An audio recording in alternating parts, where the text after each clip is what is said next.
बिस्मिल्लाहिर्रहमानिर्रहीम। Dear students, अस्सलाम वालेकुम। आज हम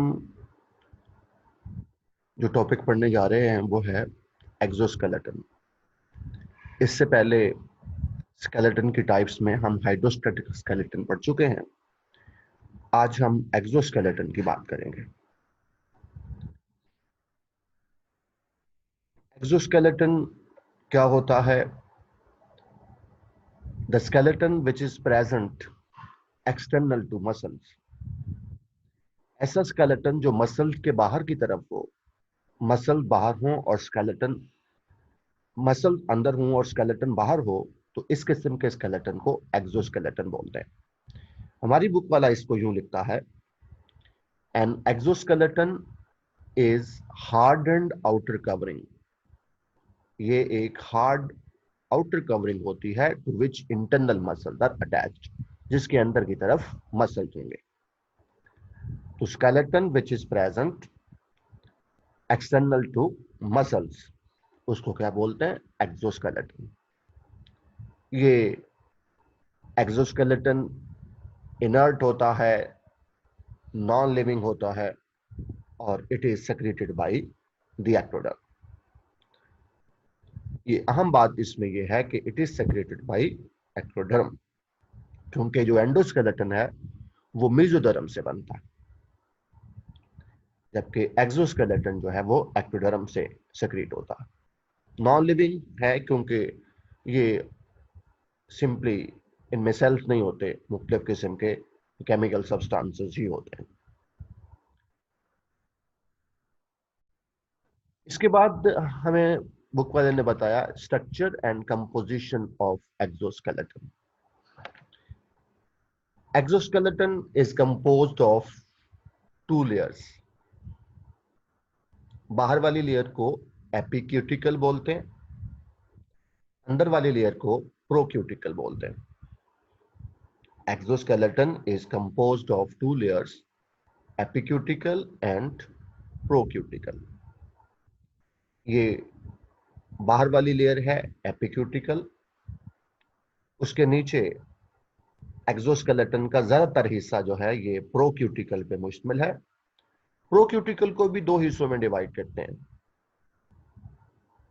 बाहर वाली एक्सोक्यूटिकल, अंदर वाली एंडोक्यूटिकल, और दोनों को मिलाकर प्रोक्यूटिकल कहते हैं। और सबसे नीचे ये हाइपोडर्मस सेल्स हैं, एपिडर्मस भी बोलते हैं, यहां से ये एक्टोडर्म सेक्रेट होता है।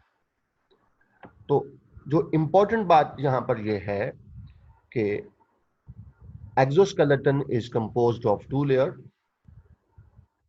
एपिक्यूटिकल द आउटर मोस्ट लेयर, सबसे बाहर वाली लेयर को एपिक्यूटिकल कहते हैं। ये वैक्सी लिपोप्रोटीन की बनी होती है। It is made up of waxy lipoprotein. क्योंकि ये वैक्स और लिपोप्रोटीन है, it is impermeable to water. इसमें से वाटर नहीं गुजर सकता, इसलिए it serve as a barrier to micro organism in insects. Insects में जिनमें ये एक्सोस्केलेटन होता है, ये एपिक्यूटिकल बैरियर का काम करती है, माइक्रो ऑर्गेनिज्म के लिए बैरियर का काम करती है। तो what is epicuticle? The outermost layer of exoskeleton, which is made up of waxy lipoprotein. Because of its composition, it is impermeable to water, or it acts as a barrier to microorganism in insects. ये एपिक्यूटिकल जो थी वो outermost layer थी exoskeleton की। जैसे मैंने बताया कि the bulk of exoskeleton is below the epicuticle. Epicuticle के नीचे जो एक्सोस्केलेटन का ज्यादातर हिस्सा है वो एपिक्यूटिकल के नीचे होता है, और इसको प्रोक्यूटिकल कहते हैं। Procuticle further consist of exocuticle the outer layer and endocuticle the inner layer. Procuticle किस चीज की बनी है? काइटन। प्रोक्यूटिकल काइटिन की बनी होती है, जो एक टफ लेदरी पॉलीसेकेराइड है। Procuticle is composed of chitin which is a tough leathery polysaccharide. इसके अलावा इसमें सेवरल काइंड्स ऑफ प्रोटीन्स होते हैं। This procuticle is further hardened by sclerotization। यहां लफ्ज आया sclerotization। The process of hardening को sclerotization बोलते हैं। It is further hardened by sclerotization and sometime by the impregnation with calcium carbonate. Calcium carbonate के deposit होने की वजह से ये फर्दर हार्ड हो जाता है।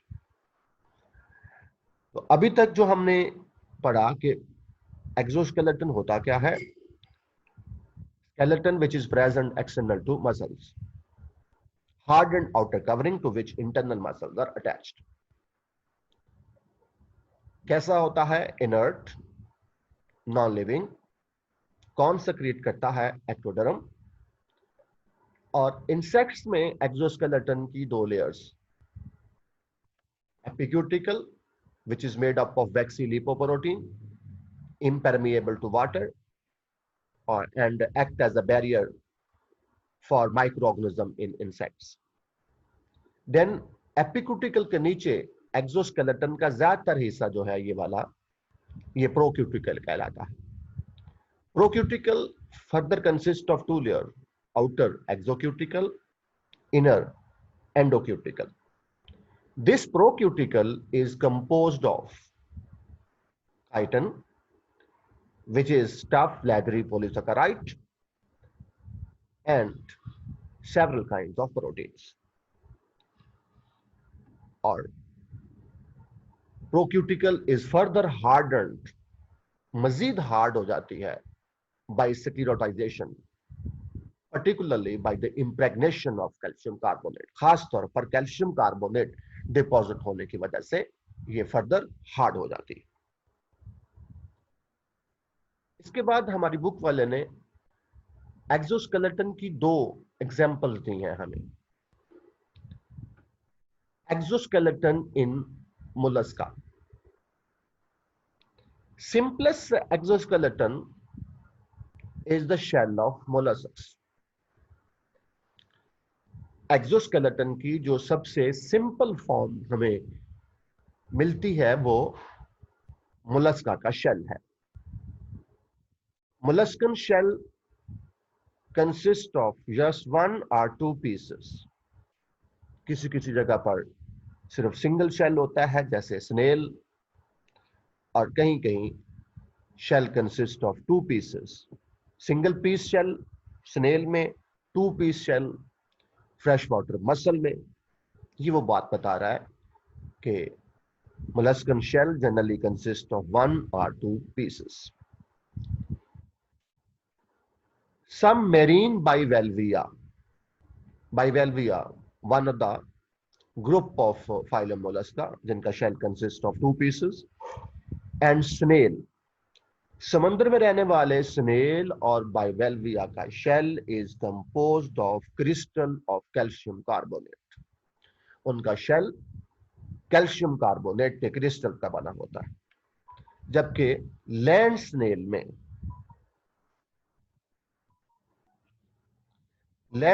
में shell generally lack hard minerals. Hard minerals मौजूद नहीं होते और शेल जो है वो काफी लाइटर होता है।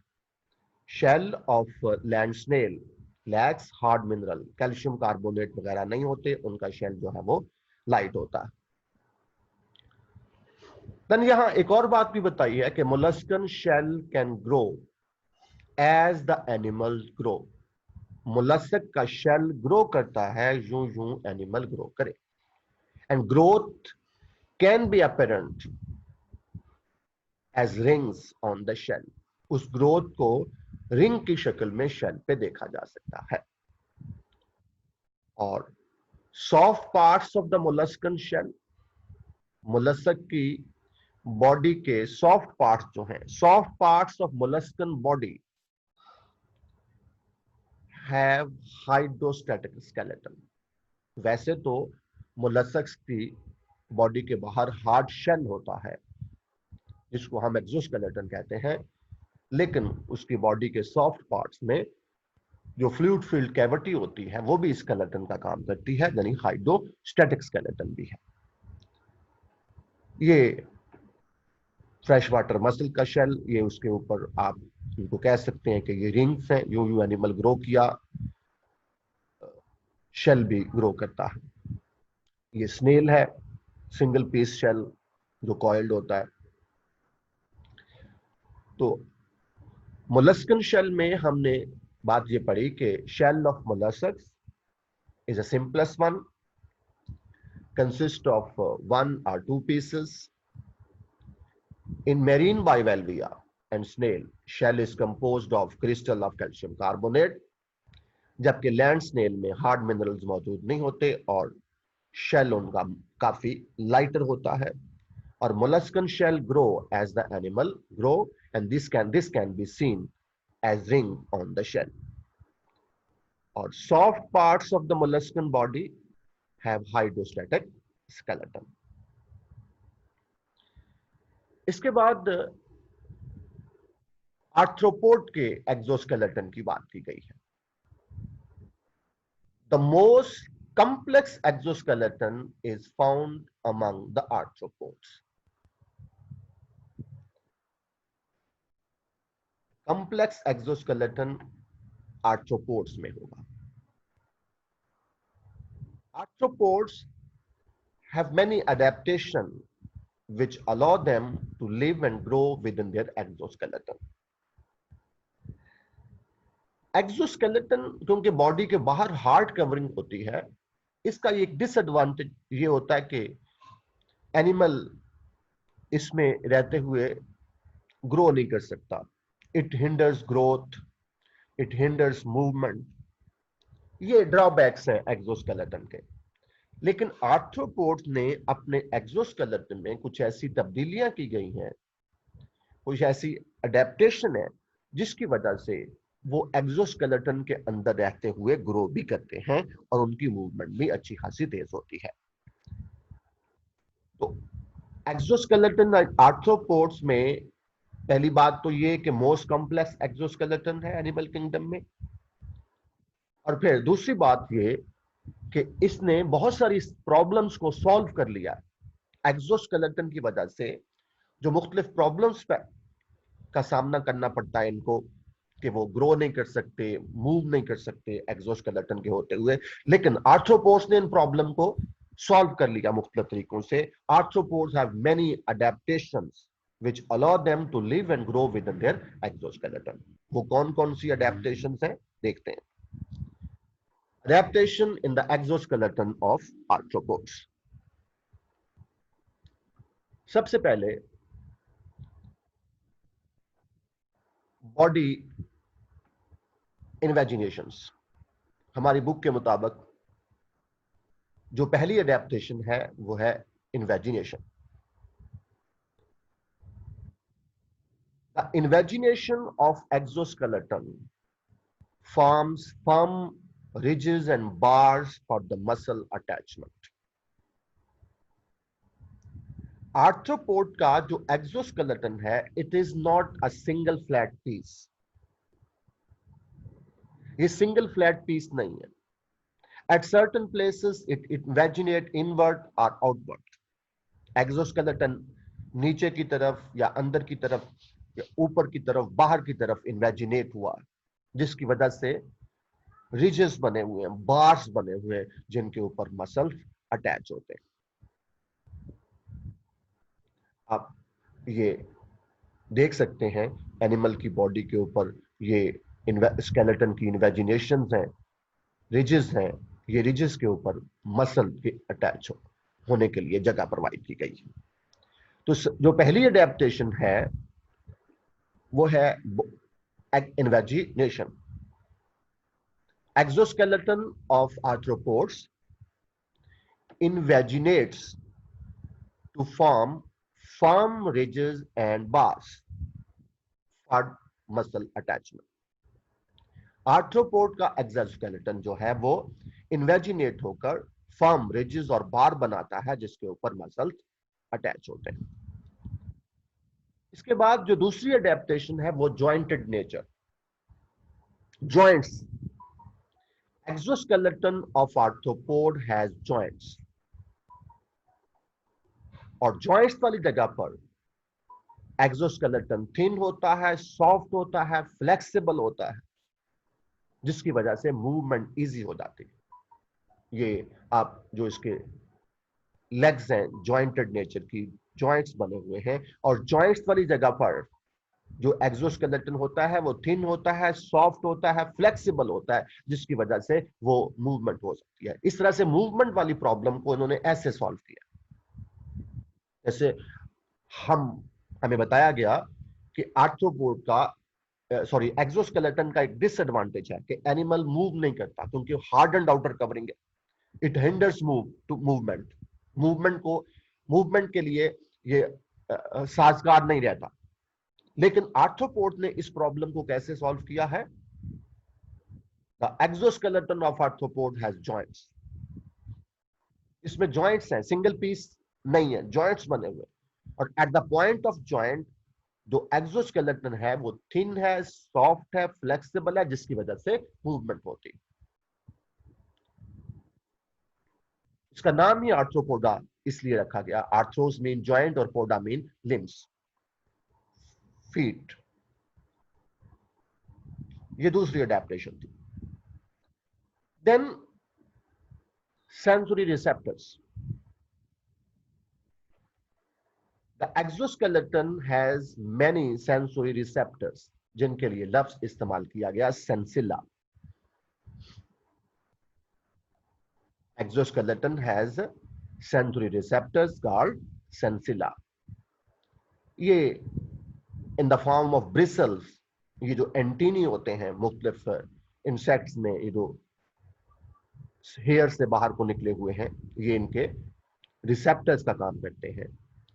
आई के जो लेंस होते हैं वो इनके रिसेप्टर्स हैं, सेंसिला है। ये भी काइटिन के बने हुए हैं। आई का लेंस भी काइटिन का बना हुआ है, एक्सोस्केलेटन का हिस्सा है। एंटीनी भी एक्सोस्केलेटन की मॉडिफिकेशन है।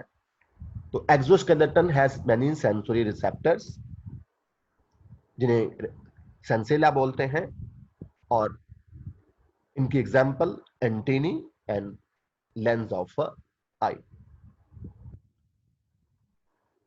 देन आखिर में गैसेस एक्सचेंज के लिए मॉडिफिकेशन है। Exoskeleton of arthropod has many modification that permits gases exchange. ये कौन सी मॉडिफिकेशन है?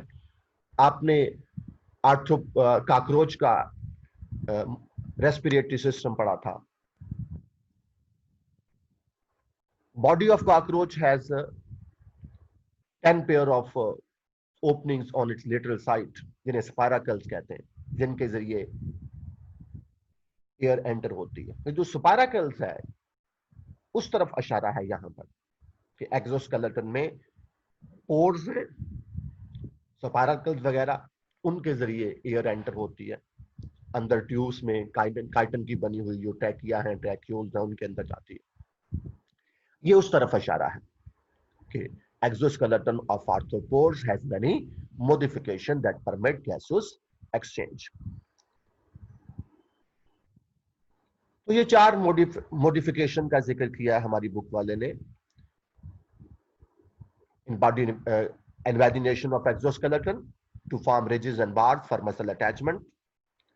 Then एक्सोस्केलेटन का जॉइंटेड नेचर होना, जॉइंट्स की वजह से मूवमेंट इजी हो जाती है क्योंकि जॉइंट वाली जगह पर एक्सोस्केलेटन हार्ड नहीं होता, सॉफ्ट होता है, फ्लेक्सिबल होता है, थिन होता है। देन सेंसरी रिसेप्टर्स हैं। एक्सोस्केलेटन में सेंसरी रिसेप्टर्स हैं जिन्हें सेंसिला कहते हैं, जो एंटीनी और लेंसेज का काम करते हैं। और फिर गैसेस एक्सचेंज के लिए उसमें पोर्स होते हैं। आखिर में रोल ऑफ एक्सोस्केलेटन, एनिमल्स को प्रोटेक्ट करता है अगेंस्ट देयर एनिमीज, एनिमल्स को प्रोटेक्ट करता है रफ एनवायरनमेंट से, एनिमल को ड्राई होने से रोकता है। तो Exoskeleton protect animals against their enemies, rough environment, and protect them from drying. ये एडवांटेज है. Again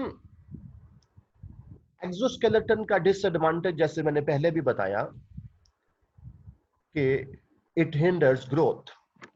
in the presence of exoskeleton animal can not grow. एक प्रॉब्लम तो ये थी कि animals can not move in the presence of exoskeleton, जिसको उन्होंने solve कर लिया आर्थ्रोपोड्स ने due to jointed nature of pods, jointed nature of legs. उस तरह से उन्होंने सॉल्व किया.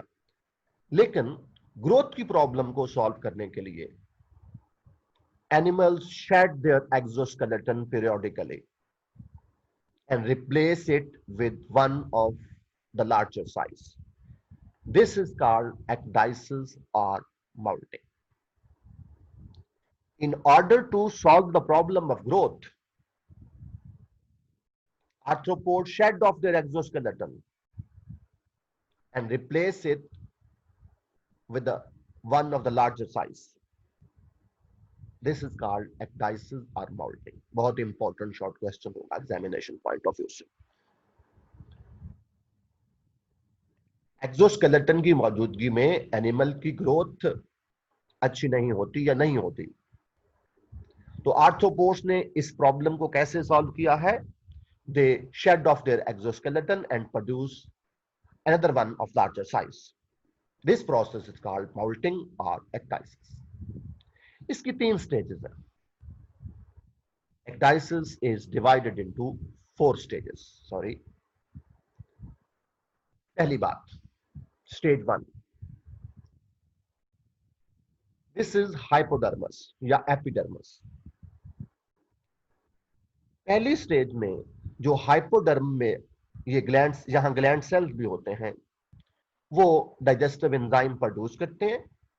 वो डाइजेस्टिव एंजाइम एंडोक्यूटिकल को डाइजेस्ट करना शुरू कर देते हैं, जिसकी वजह से एक्सोस्केलेटन हाइपोडर्मस से एपिडर्मस से सेपरेट होना शुरू हो जाता है.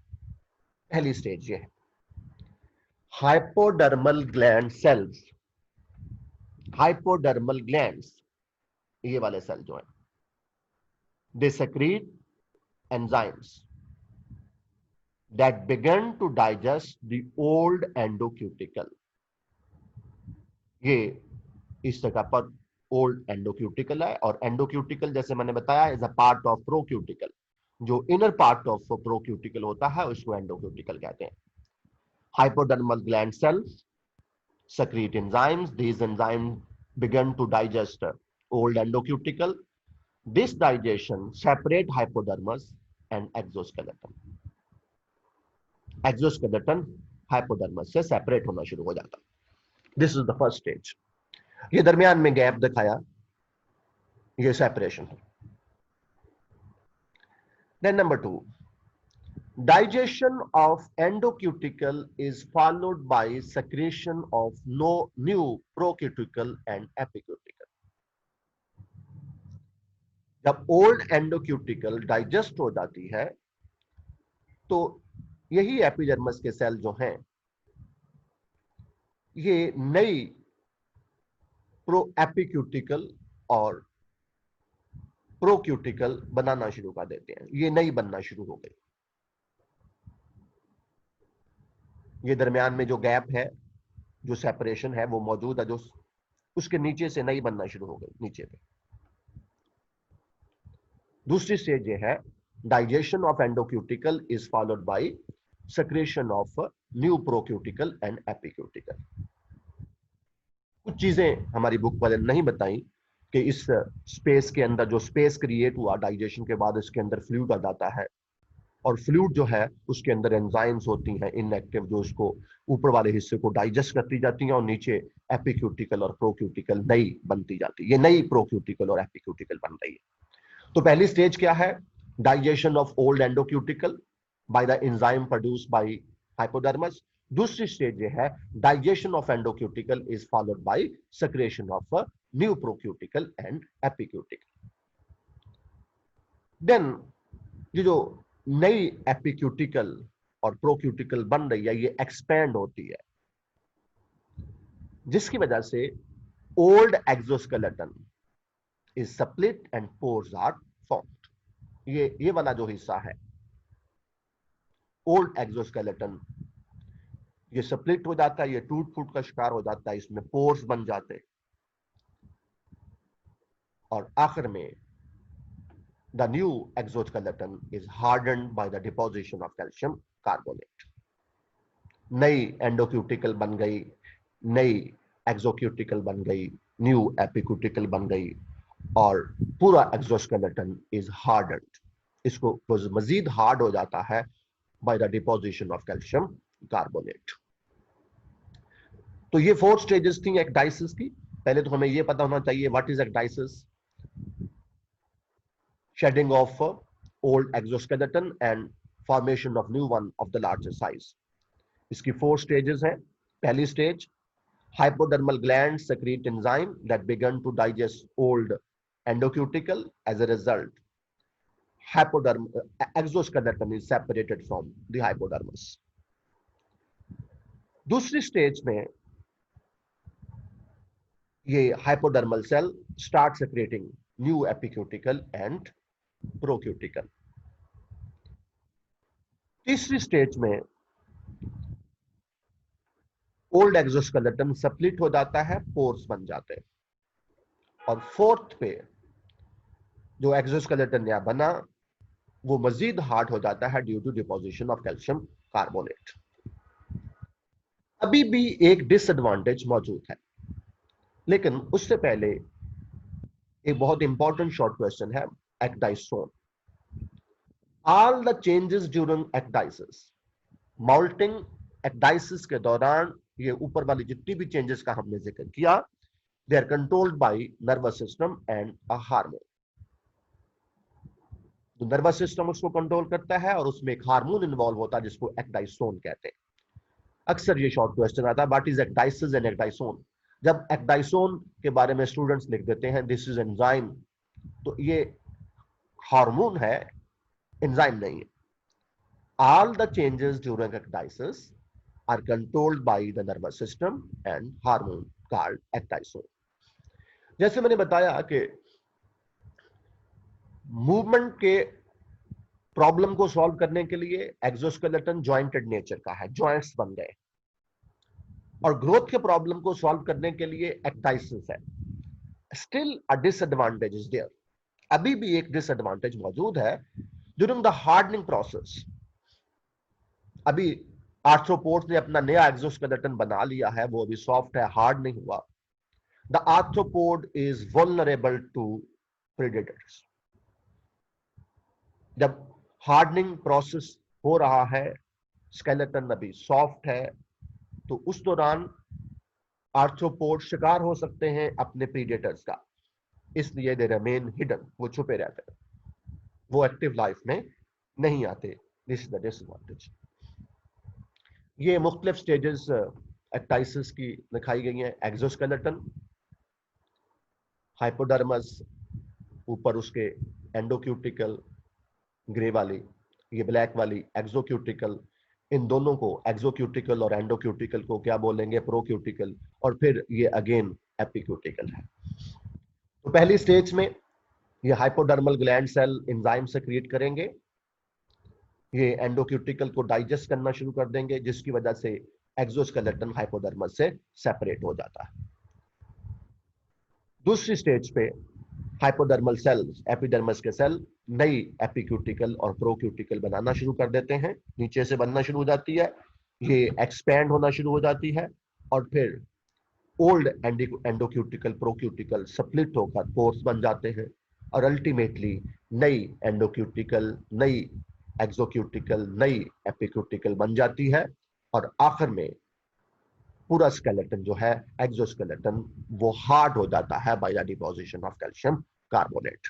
This is all about exoskeleton. Thank you very much.